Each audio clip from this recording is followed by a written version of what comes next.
लेकिन अगर मुद्दों की अगर बात करें तो क्या लगता है कि इन मुद्दों के आधार पर इस बार जनता के बीच जाने का प्रयास करेगी समाजवादी पार्टी? जी, महंगाई की बात होगी, बेरोजगारी की बात होगी, महिला अपराध की बात होगी, किसान दुखी, नौजवान दुखी है, व्यापारी दुखी है। ये सभी मुद्दे जो धरातल के हैं जीते जा रहे हैं वो छीन ले। लेकिन ये भारतीय जनता पार्टी की गलतफहमी है।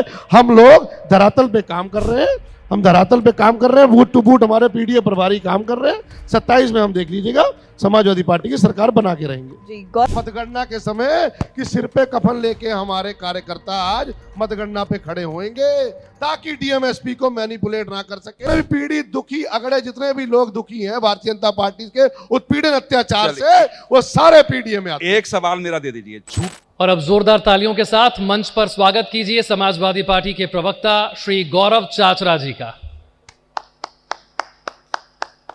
तो एक बार जोरदार तालियों के साथ स्वागत करते हैं समाजवादी पार्टी के प्रवक्ता दीपक चाचरा का। जोरदार तालियां हो जाएं। उसके बाद इस कार्यक्रम की शुरुआत करेंगे, आगाज करेंगे। तो सबसे पहले आपका बहुत बहुत स्वागत है उड़ान के इस मंच पर।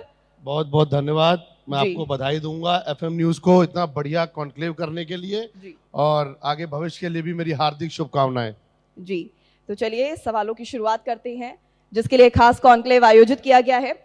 तो सवाल सबसे पहले दीपक जी आपसे यही है जी, माफ कीजिएगा गौरव जी, आपसे सबसे पहले सवाल मेरा यही है कि जिस तरह से समाजवादी पार्टी की राजनीति देखी जा रही है, चाहे फिर वो यूपी के चुनाव हो या फिर लोकसभा के चुनाव में भी हमने देखा किस तरीके के रिजल्ट, किस तरह का समीकरण यहाँ पर देखने को मिला है, क्या कहेंगे समाजवादी पार्टी की फिलहाल की भी रणनीति और राजनीति को लेकर? देखिए, 2024 के चुनाव में रिजल्ट ओरिएंटेड इंटरनल स्ट्रेटजीज हमने अपनाई।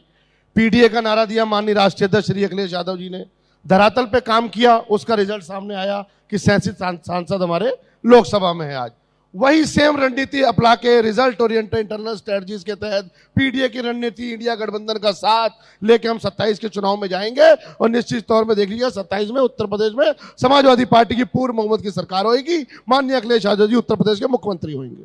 चलिए, 2027 के चुनाव की यहाँ पे आपने बात कर ली है, लेकिन अगर मुद्दों की अगर बात करें तो क्या लगता है कि इन मुद्दों के आधार पर इस बार जनता के बीच जाने का प्रयास करेगी समाजवादी पार्टी? जी बिल्कुल, मुद्दे धरातल में देख लीजिए। महिला अपराध में उत्तर प्रदेश नंबर 1 में एनसीआरबी की रिपोर्ट है। ना डॉक्टर, आज अस्पतालों की हालत देख लीजिए, अस्पतालों में ना स्ट्रेचर है, ना डॉक्टर है, ना है सफाई, और बड़े बड़े दावे करके जा रहे हैं भाजपाई। तो जनता को जो गुमराह कर रहे हैं, जनता के असल मुद्दों से ध्यान भटका रहे हैं, वो इस बात चलने वाला नहीं है। महंगाई की बात होगी, बेरोजगारी की बात होगी, महिला अपराध की बात होगी, किसान दुखी, नौजवान दुखी है, व्यापारी दुखी है। ये सभी मुद्दे जो धरातल के हैं जनता के बीच में हम फिर से लेके जाएंगे और फिर से देखिए समाजवादी पार्टी का 2027 में सरकार बनेगी। तो गौरव जी, क्या इस बार भी समीकरण कुछ ऐसा देखने को मिलेगा जिस तरह से लोकसभा चुनाव में बीजेपी के साथ गठबंधन कर चुनावी मैदान में आप उतरे थे, तो क्या इस बार 2027 के चुनाव में भी कुछ इस तरह के समीकरण देखने को मिलेंगे या बदलाव देखा जाएगा? जी नहीं, 2027 का चुनाव इंडिया गठबंधन साथ में मिलकर लड़ेगा। अभी हम इंडिया गठबंधन में है, इंडिया गठबंधन साथ में 2027 का चुनाव लड़ेगा। देखिए, कांग्रेस की अगर बात करें तो अभी हाल ही में बिहार में चुनाव हुए थे, बिहार में कांग्रेस का कुछ खास प्रदर्शन देखने को नहीं मिला था। तो क्या लगता है यूपी में भी कांग्रेस कहीं नैया जो है डुबा तो नहीं देगी? देखिए, हमारे इंडिया गठबंधन में हमारे साथी हैं। अब आगे रणनीति बनेगी, सीट शेयरिंग का फॉर्मूला तय होएगा, हमारा शीर्ष नेतृत्व डिसाइड करेगा, माननीय राष्ट्रीय अध्यक्ष डिसाइड करेंगे कि कितनी सीटों पे कांग्रेस लड़ेगी, कितनी सीटों पे समाजवादी पार्टी लड़ेगी। पूरा इंडिया गठबंधन 403 सीटों पे लड़ने जा रहा है और जीत निश्चित करने जा रहा है।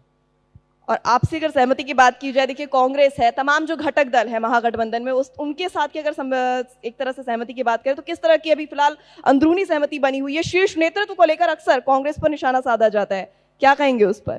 देखिए, ऐसा कुछ नहीं है, थोड़ी बहुत जो बातें होती हैं सॉल्व हो जाती हैं, क्योंकि लड़ाई बहुत लंबी है। लड़ाई बहुत लंबी है। भारतीय जनता पार्टी बड़ी शातिर पार्टी है।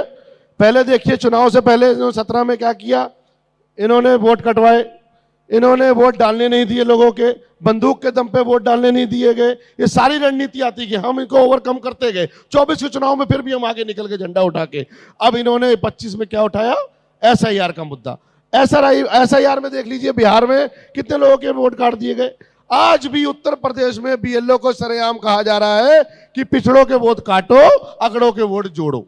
तो कहीं ना कहीं स्ट्रेटेजिकली काम कर रही है भारतीय जनता पार्टी फिर से चुनाव को मैनिपुलेट करने के लिए, ताकि चुनाव को फिर से प्रभावित करे और कहीं ना कहीं छल कपट और झूठ की राजनीति के तहत समाजवादी पार्टी से जो 27 का जो चुनाव हम जीतने जा रहे हैं वो छीन ले। लेकिन ये भारतीय जनता पार्टी की गलतफहमी है। हम लोग धरातल पे काम कर रहे हैं, हम धरातल पे काम कर रहे हैं, बूट टू बूट हमारे पीडीए प्रभारी काम कर रहे हैं। 27 में हम देख लीजिएगा समाजवादी पार्टी की सरकार बना के रहेंगे। जी गौरव जी, लेकिन यहाँ पे एक ऐसी गलतफहमी है कि इसका पूरा पूरा फायदा जो है बीजेपी को होता नजर आ रहा है, फिर चाहे वो किस तरह की भी राजनीति कर रही हो, बिहार हो या कई अन्य राज्यों की अगर बात कर ले, डबल इंजन की सरकार बना चुकी है। हाल फिलहाल यूपी की भी बात करें तो यूपी में भी डबल इंजन की सरकार है, कैसे देखते हैं इसे?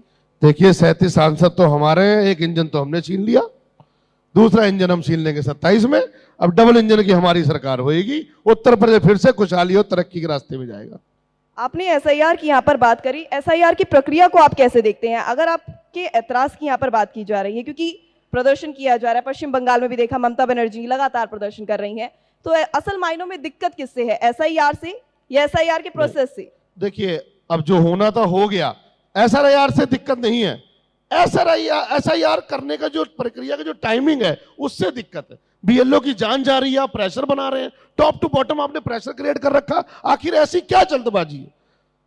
हम भारतीय जनता पार्टी, हम सुप्रीम कोर्ट से, हम यही चुनाव आयोग से बोलते हैं कि आप एसआईआर का टाइम बढ़ाएं ताकि वो पारदर्शिता से आराम से एसआईआर हो सके, जितने लोग जो वोटर्स हैं वो एनरोल आराम से हो सके, उनका मताधिकार छीना ना जाए। बिल्कुल।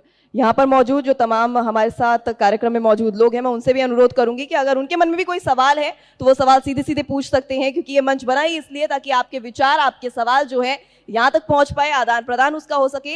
इसी के साथ यहाँ पर चलिए सवालों का रुख कर लेते हैं। जी बताइए। हेलो, 2014 में आपने चुनाव लड़ा, 17 में लड़ा, 22 में लड़ा, अलग अलग मुद्दों के साथ लड़ा, मगर आपको करारी हार झेलनी पड़ी। 27 में आगामी चुनाव है, किन मुद्दों को लेकर चुनाव लड़ेंगे सर? मैंने पहले भी बताया, हम पीडीए का मुद्दा, रिजल्ट ओरिएंटेड इंटरनल स्ट्रेटजी जो हमने 24 में अपनाई थी, जिसका हमें फायदा मिला, वही सेम स्ट्रेटजी हम अपनाएंगे इंडिया गठबंधन का साथ लेके 27 में उत्तर प्रदेश में समाजवादियों की सरकार बनाएंगे। नेताजी एक चीज बताइए कि 2024 में जो सांसद जीते हैं, जिनकी बात कर रहे हैं, ऐसे कौन से आपके जो है जन आंदोलन थे या ऐसे कौन से मुद्दे थे जिन पर आपके इतने सांसद जीत के आए? देखिए मुद्दे पीडीए की एक तो रणनीति थी, जो टिकट शेयरिंग का फॉर्मूला माननीय राष्ट्रीय अध्यक्ष जी ने तय किया था, जिसमें पीडीए को जगह दी गई, धरातल में पीडीए को जगह दी गई, बूथ टू बूथ काम हुआ। और बिल्कुल जो लास्ट में एक शब्द जो राष्ट्रीय अध्यक्ष जी ने कहा मतगणना के समय कि सिर पे कफन लेके हमारे कार्यकर्ता आज मतगणना पे खड़े होंगे, ताकि डीएमएसपी को मैनिपुलेट ना कर सके, ताकि कोई भी धरातल पे डीएमएसपी वहां पे कोई शरारत ना कर सके। उसका परिणाम ये हुआ हमारे इतने सांसद जीत के आए, और सांसद भी 50 से ऊपर जीतने थे, फिर भी कहीं ना कहीं हेर फेरी हुई है। चाचरा साहब, एक छोटा सा सवाल है, 2027 में चुनाव हैं और अखिलेश यादव जी को भावी मुख्यमंत्री के रूप में देखा जा रहा है, और आप तो पूर्णतः मान बैठे हैं इस बात को। क्या 4 मुद्दे हैं जिन पर समाजवादी पार्टी उत्तर प्रदेश में चुनाव लड़ने वाली है? देखिए मुद्दे बहुत हैं, धरातल में मैंने बताया, एनसीआरबी के आंकड़े में देख लीजिए, महिला अपराध में उत्तर प्रदेश नंबर 1 में है, मेडिकल कॉलेज है नहीं, अस्पतालों की हालत देख लीजिए, सड़कें हैं नहीं, महंगाई, बेरोजगारी, महिला अपराध, किसान दुखी, नौजवान दुखी, ये सभी मुद्दे हैं। इनको फिर से हम जनता के लेके जाएंगे। जब से भाजपा की सरकार आई है, पिछड़े, दलित, अल्पसंख्यक, आदिवासी भाइयों पे अत्याचार, उत्पीड़न लगातार बढ़ा है। उससे पीडीए को निजात पाने के लिए समाजवादियों का आना बहुत जरूरी है। आप भी पीडीए में आते हैं क्या? मैं पंजाबी समाज से हूं, मैं अगड़ा हूं, पीड़ित दुखी अगड़ा हूं। तो पीडीए में आते हैं आप? मैं पीड़ित दुखी अगड़ा हूं, पीडीए में आते हैं, भी दुखी हैं। सवाल पीडीए में जो आते हैं भारतीय जनता, मैं भी पीडीए में आता हूं, मैं पीड़ित दुखी आपने अगड़ा हूं। अगड़ों का लिया ही नहीं, आप तो दलित, पिछड़े, इन सब की बात साथी भी पीडीए में आते हैं। कहाँ? हमारे पीफ और पत्रकार, अच्छा वो भी आते हैं। पत्रकार साथी, जितने भी पीड़ित दुखी अगड़े, जितने भी लोग दुखी हैं भारतीय जनता पार्टी के उत्पीड़न अत्याचार से, वो सारे पीडीए में आते हैं। एक सवाल मेरा दे दीजिए, छूटा कौन फिर? छूटा कोई नहीं। जो भारतीय जनता पार्टी के, जो भारतीय जनता पार्टी के शिकंजे में फंसे हुए हैं, जो धर्म की राजनीति कर रहे हैं, मैनिपुलेट की राजनीति कर रहे हैं, वो छूटे। जब पीडीए में सब आ ही गए तो फिर पीडीए बनाने की जरूरत क्या हुई, जब पीडीए में सारे लोग ही आ गए? पीडीए बनाने की इसलिए जरूरत पड़ी क्योंकि बीजेपी समय समय पे कोई ना कोई स्ट्रेटजी बना रही थी। बीजेपी कहीं ना कहीं चुनाव को मैनिपुलेट करने की स्ट्रेटजी बना रही थी। हमने धरातल पे जनता के बीच में जाके जनता की मुद्दों की बात की, जनता के बीच में गए, उनके लिए पीडीए बनाया। आज पीडीए को सम्मान देने की बात हो रही है। देखिए, नहीं तो पहले पीडीए को सम्मान देने की कोई बात नहीं किया। आप तो समाजवादी पार्टी से जुड़े रहे हैं और पिछले लगभग 7-8 साल से हमारे साथ डिबेट में रहते हैं। हर बार अस्वस्थ होकर चुनाव में बोलते हैं कि जिस दिन चुनाव के नतीजे आएंगे उस दिन हम बात करेंगे। यही रहता है, लगभग 3 महीने तक आपके सपा के प्रवक्ताओं को यही बयान रहता है कि नतीजे वाले दिन बात करेंगे, फिर नतीजे वाले दिन मोबाइल ऑफ हो जाते हैं।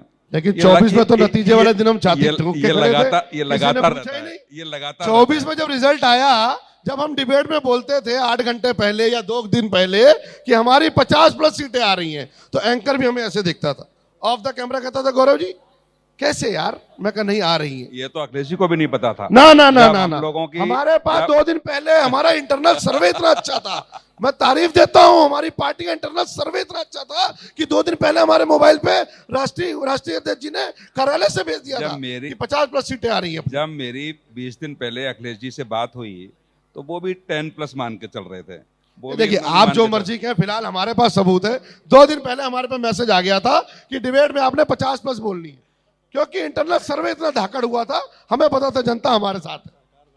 चलिए गौरव जी, एक आखिरी सवाल, क्योंकि आप यहाँ पे सीटों की बात कर रहे हैं, हमेशा से देखा जाता है जब भी चुनाव होते हैं तो बीजेपी जो है अच्छी खासी सीटों का नारा देती नजर आती है। बीजेपी की अगर बात करें तो यहाँ पर उत्तर प्रदेश में भी 400 पार का नारा दिया जा रहा था।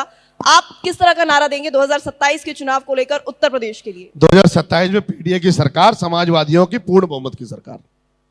चलिए देखने वाली बात होगी, भविष्य गर्भ में है कि आखिर क्या कुछ सीटों पर जीत दर्ज की जाती है। बहरहाल तमाम आपने बातचीत की और अपने विचार साझा किए, उसके लिए आपका बहुत बहुत शुक्रिया। गौरव जी के लिए एक बार फिर से जोरदार तालियां, आपका बहुत बहुत धन्यवाद।